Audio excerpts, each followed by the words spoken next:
नाज़रीन, Islamabad high court के जो 5 सीनियर जजेस हैं उन्होंने सुप्रीम कोर्ट ऑफ पाकिस्तान को एक ख़त लिख दिया है। ये ख़त बड़ा सरप्राइजिंग है और ये मुल्क की जो हमारी अदलिया की तारीख है इसको बदलने के लिए जा रहा है। इस ख़त में कौन कौन से मुदरजात हैं और ये ख़त किन 5 जजेस ने लिखा है, क्या ये पिछले जो खतूत हैं उनकी तरह ये भी रद्दी की टोकरी में जाएगा या फिर इसके ऊपर कोई ना कोई एक्शन होगा। लग रहा है कि कोई बड़ी डेवलपमेंट होने जा रही है पाकिस्तान की अदलिया में और इस्लामाबाद हाई कोर्ट में। और जो पाकिस्तान में 26वीं आईनी तरमीम के बाद ये जो अदलिया का बहरान है वो इस खत के बाद उम्मीद है कि हल हो जाएगा। कल वज़ीर आज़म साहब की और चीफ जस्टिस ऑफ पाकिस्तान की एक मुलाकात हुई।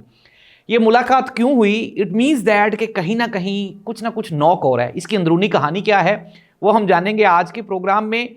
दूसरी जानिब बैरिस्टर सलमान अकरम राजा पेशावर पहुंचे हैं और पेशावर उन्होंने कुछ मुलाकातें की हैं।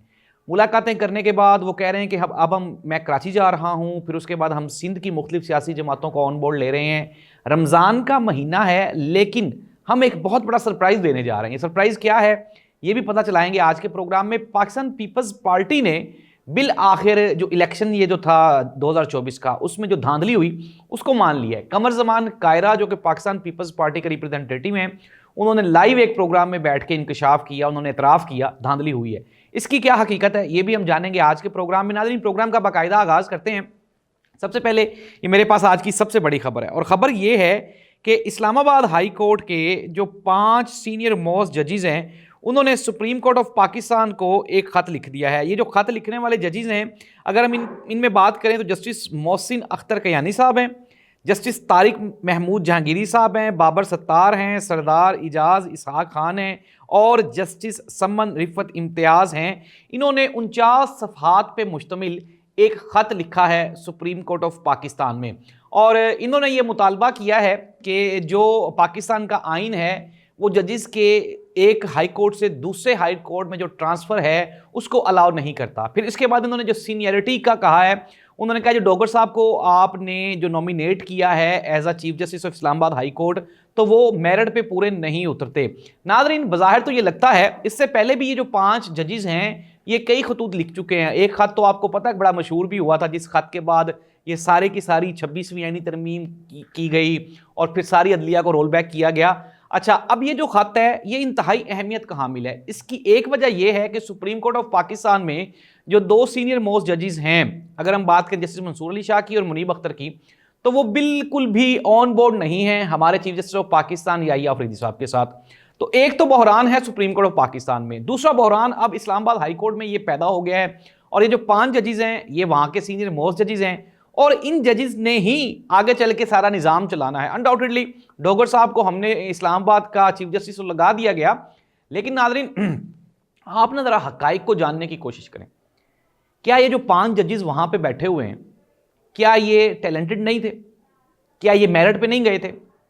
क्या ये जजेस नहीं हैं? क्या इनकी डिग्रियां जाली हैं या फिर इनको काम नहीं आता, इनको कानून नहीं आता? अगर तो ये मेरी सारी बातें गलत हैं तो फिर तो इन 5 जजेस में से जो सीनियर मोस्ट जजेस था, जो सीनियर मोस्ट जज था, उसको आप इस्लामाबाद हाई कोर्ट का चीफ जस्टिस लगा देते। इतनी क्या मुशक्कत करनी पड़ गई आपको कि आपने लाहौर से एक जज उठाया, एक आपने बलोचिस्तान से उठाया, एक सिंध से उठाया और उनको आपने इस्लामाबाद हाई कोर्ट ट्रांसफ़र कर दिया। नाज़रीन, ये क्या होता है? ये जाहिर सी बात है, हम सब लोग देख रहे हैं कि पाकिस्तान में निज़ाम को कंट्रोल करने के लिए सारे मामला किए जाए। चीफ जस्टिस ऑफ पाकिस्तान की वज़ीर आज़म साहब से मुलाकात हो गई। कौन सी दुनिया का आइन कानून और कौन सी दुनिया का निज़ाम वो इस तरह से कहता है? फॉर एग्जांपल, कल को अगर यही वज़ीर आज़म साहब की कोई करप्शन का case chief justice of Pakistan के पास चला जाएगा, पहली बात तो ये कि जाएगा ही नहीं, क्योंकि उन्होंने तो आइनी बेंच बना दिए। अब वो तो किसी सारे जाएंगे आइनी बेंच के पास। इट मीन्स दैट वज़ीर आज़म साहब इसलिए मिले हैं याहिया अफरीदी साहब को कि ये जो जजेस का एक गर्दो गुबार उठ रहा है सुप्रीम कोर्ट ऑफ पाकिस्तान में और इस्लामाबाद हाई कोर्ट में, तो ये याहिया अफरीदी साहब को बैकअप देने के लिए, उनको पुशअप करने के लिए कि जी तुसी घबराना नहीं है, जिवें असी नहीं घबराए हैं तुसी भी नहीं घबराना। तो नाज़रीन, ये जो घबराहट वाला सिलसिला है, आप घबराएं या ना घबराएं और आप अपने नर्व्स को जितना मर्जी डोमिनेंट रखें, लेकिन जो चीज़ें चल रही हैं वो चल रही हैं। मियाँ मोहम्मद नवाज साहब ने बयान दिया जी कि कोई धांधली नहीं हुई। मियाँ साहब कुछ तो खौफ खुदा करें, आप अपने हल्के का ही बता दें। अब हम आ जाते हैं धांधली वाले सीन पे। कमर जमान कायरा और मुफ्ता इस्माइल साहब एक टीवी चैनल के एक प्रोग्राम में बैठे हुए थे, तो मुफ्ता इस्माइल ने पूछा कमर जमान कायरा साहब, आप खुदा को आदर नादर जान के बताएं कि आपके इलाके में फॉर्म 45 पे कौन जीता और 47 पे कौन जीता। जो कमर जमान कायरा साहब हैं उन्होंने कहा जी बिल्कुल मैं नहीं कहता कि ये इलेक्शन ठीक हुए हैं, ये इलेक्शन गलत हुए हैं, लेकिन इसके साथ साथ 2013 और 18 के इलेक्शन भी मशकूक है। नाज़रीन, इट मीन्स दैट कि पाकिस्तान पीपल्स पार्टी भी इस बात पे मुत्तफिक है कि इलेक्शन ठीक नहीं हुए। कमर जमान कायरा साहब ने मजीद ये भी कहा कि कौन कौन जीता है, किस किस को जितवाया गया है, मुझे सब मालूम है। It means that Peoples Party नहीं मुतमिन है, जो हुकूमत की सबसे बड़ी स्टेक होल्डर है। नाज़रीन, इस्लामाबाद हाई कोर्ट में गर्दो गुबार उठ रहा है। सुप्रीम कोर्ट ऑफ पाकिस्तान में जजेस डिवाइड हो चुके हैं और ये जो पाकिस्तान में अदलिया का बहरान है, इसकी जिम्मेदार सिर्फ और सिर्फ मौजूदा हुकूमत 26वीं आईनी तरमीम है। आप क्यों नहीं सुन रहे वो केसेस जो 26वीं आईनी तरमीम के खिलाफ पड़े हुए हैं, पेंडिंग पड़े हुए हैं, उनको सुने आप, ताकि ये बहरान हल हो। और वज़ीर आज़म साहब का तो तुक ही नहीं बनता चीफ जस्टिस ऑफ पाकिस्तान से मुलाकात करने का। आप उनसे मिलने के लिए चले गए, मिलें, आप चीफ ऑफ आर्मी स्टाफ से मिलें, चीफ जस्टिस ऑफ पाकिस्तान से मिलें, बस इमरान खान को कंट्रोल करने के लिए सब कुछ पूरा हर चीज़ तन मन धन दाव पे लगा दे, कहीं वो ना बाहर आ जाए। लेकिन इमरान खान बाहर आ रहा है, ये मैं आपको बता रहा हूँ। सलमान अकरम राजा पेशावर पहुँचे हुए हैं और पेशावर में उन्होंने PTI की जो मरकज़ी क़यादत है, जुनैद अकबर और इसके अलावा अली अमीन गंडापुर और दूसरे भी कई लोगों से वो मिले हैं। जो स्वाबी में जलसा हुआ उसमें लोगों की तादाद क्यों कम थी उसको डिस्कस किया गया है। और बैरिस्टर सलमान अकरम राजा ने कहा जी कि मैं पार्टी के जो मुख्तलिफ ओहदेदारान उनसे मिला हूँ, ये जो अली अमीन गंडापुर की तब्दीली है, उन्होंने कहा ये बहुत पॉजिटिव है। अली अमीन गंडापुर अब सूबा चलाएंगे और एहतजाज जुनैद अकबर और हम लोग देखेंगे, पार्टी देखेगी।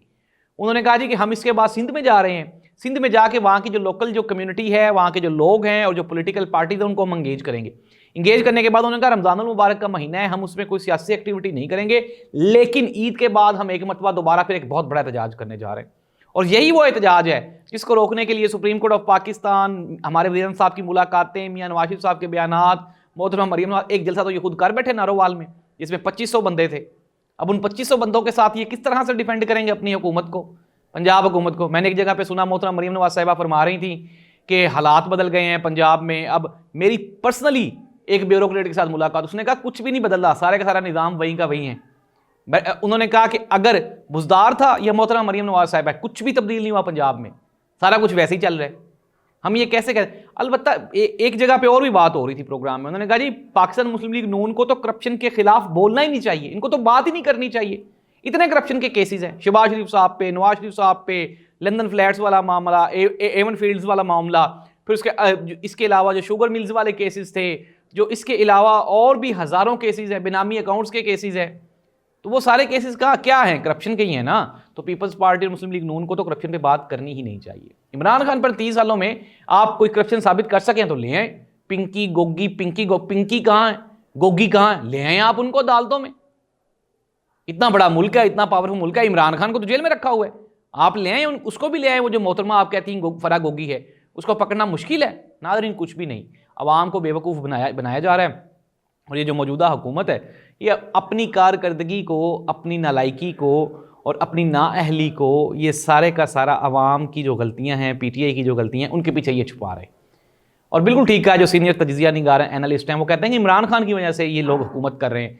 इमरान खान आज इस्टेब्लिशमेंट के साथ मिलकर बैठ के कोई बातचीत कर ले तो अगले दिन इनकी छुट्टी हो जाएगी।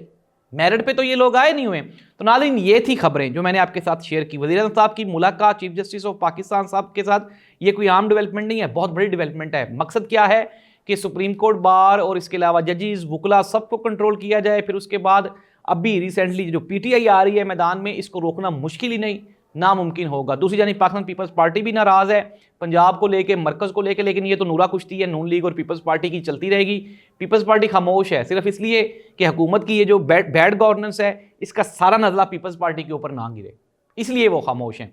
तो खबरें ये हैं कि पीपल्स पार्टी वाले नाराज़ हैं। जिस दिन उनको कहीं और से कोई सिग्नल मिलेगा तो वो अपनी जो गाड़ी है उसको चेंज कर जाएंगे। तो ये हैं पाकिस्तान में खबरें। ब्रेकिंग न्यूज़ मैंने आपको दे दी। और दूसरी जानिब वो जो लोग कह रहे थे ना PTI में फॉरवर्ड ब्लॉक बन रहा है, इमरान खान जेल में बैठ के तमाम मामलात को खुद देख रहा है और वो इनकी ईंट से ईंट बजा देगा। हमने देख लिया है, जो लोग बंदा PTI में सर उठाने की कोशिश करता है, इमरान खान उसको पार्टी से निकाल देता है। हालांकि इतनी क्रिटिकल सिचुएशन है PTI की, लेकिन इसके बावजूद भी PTI नहीं डर रही। वो कहता है जो छोड़ता है छोड़ जाए, बिकॉज के मैंने कल भी बताया था कि PTI is Imran Khan and Imran Khan is PTI। Imran Khan जो कहेगा वही होगा इस मुल्क में। और नाज़रीन, आपको नज़र भी आ रहा है, आपको दिख भी रहा है, मेरी बात कुछ लोगों को बुरी लगती है, लेकिन अगर हम मेरे सोशल मीडिया अकाउंट्स पे भी जाके देखेंगे तो 2 लोग ऐसे हैं जिनको मेरी बातें बुरी लगती हैं, 98 लोग वो हैं जिनको मेरी बातें अच्छी लगती हैं। और नाज़रीन, यही रेशो पाकिस्तान में है। 98% लोग ऐसे हैं जो इमरान खान के एजेंडे के साथ खड़े हैं। आप कहते हैं कि जी 2% लोग जिनमें मैं शामिल हूं वो ठीक है, बस इमरान खान जो है वो इस मुल्क के लिए ठीक नहीं है। तो नाज़रीन, ये हकीकत है कि इमरान खान, PTI और जमहूरियत, ये तीनों अब इकट्ठे ही वापस आएंगे इस मुल्क में। अल्लाह इस मुल्क का हामी और नासिर हो। चीज़ें डेवलप हो रही हैं, खबरें क्या क्या हैं ये हम आपको बताते रहेंगे। हमारा चैनल जरूर सब्सक्राइब करें और कमेंट ज़रूर करें। अल्लाह इस मुल्क का हामी और नासिर हो। अल्लाह हाफ़िज़।